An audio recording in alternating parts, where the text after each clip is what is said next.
Alright guys, now we've got too much fuel pressure. What I did worked perfect. Instead of 20 pounds, I'm pushing 35.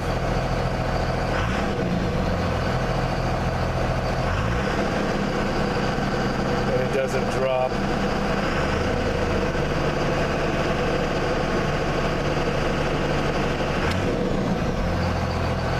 Very responsive. Well, my draw straw tube setup was a success, so now we get to check the fuel pressure limit. I've heard several rumors, so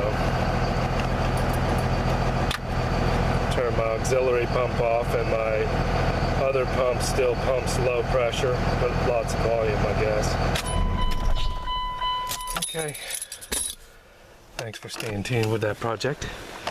We still have to put the bed on, but yeah, I went ahead and clipped my hot wire way back up here in the harness too. I'm going to disconnect it further up on the line and use it for my auxiliary fuel pump. Alright, let me go check the max pressures on that thing. And yeah, that worked out pretty good. I actually like my little design here. It's going to work great for what I need. I mean, I don't think I can be lifting any cabs off, but hey, you never know. I could probably put a gusset over the top of that thing,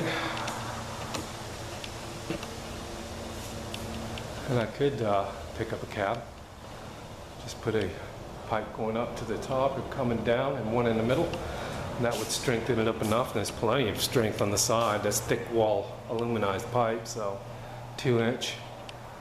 Just your, typical center non-support sag.